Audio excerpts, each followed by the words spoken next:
ఈ రోజు upper middle lower లో ఏ చెస్ట్ కి 3 బెస్ట్ వేరియేషన్ చూపిస్తాను వెయిట్ చేస్తున్నారా? వీడియో స్టార్ట్ చేసే ముందు తెలుసుగా మన సిరీస్ నేమ్ ది గెయిన్స్. ఈ రోజు మన అప్పర్ చెస్ట్ కి 3 బెస్ట్ వేరియేషన్స్ చూపిస్తా. అప్పర్ చెస్ట్ బిల్డ్ చేయడానికి ఇబ్బంది పడుతున్నవారు ఈ వేరియేషన్స్ ఒకసారి ట్రై చేసి చూడు. మన ఫస్ట్ వేరియేషన్ వచ్చేసరికి single hand pec fly. Seat ని కిందకి అడ్జస్ట్ చేసుకో. కరెక్ట్ గా అప్పర్ చెస్ట్ కి స్ట్రైట్ గా నీ హ్యాండ్ రావాలి. సింగిల్ హ్యాండ్ తో పిక్ ఫ్లై పర్ఫామ్ చేయి. సో ఇప్పుడు చూపిస్తున్నా కదా ఈ ఫామ్ లో రావాలి. ఇలా చేస్తే నీ అప్పర్ చెస్ట్ టార్గెట్ అయింది. 3 sets 15 to 18 reps. Second variation incline chest press. ఈ మిషన్ మీద పర్ఫామ్ చేయొచ్చు లేదా ఇలా ఇంక్లైన్ చెస్ట్ బెంచ్ ప్రెస్ కూడా పర్ఫామ్ చేయొచ్చు. మీ గ్రిప్ ఎక్కువ క్లోజ్ గా పట్టుకోవద్దు, వైడ్ గా పట్టుకోండి. క్లోజ్ గా పట్టుకుంటే షోల్డర్ ఇన్వాల్వ్ అయిపోయింది. 3 సెట్స్ 15 to 18 reps. మన last variation seated incline cable fly. ఇలా కూర్చొని మెల్లగా నీ అప్పర్ చెస్ట్ మీద ఫోకస్ చేస్తూ పర్ఫామ్ చేయి. 3 సెట్స్ 15 to 18 reps.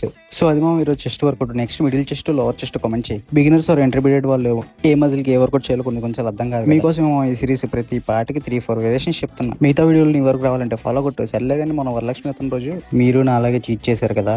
ఏం కాదు మామ, ఫిట్నెస్ అంటే హెల్దీగా తింటాం, బాడీ నీట్ గా మెయింటైన్ చేస్తే చాలు. నెక్స్ట్ ఏ వర్కౌట్ కామెంట్ చేయి.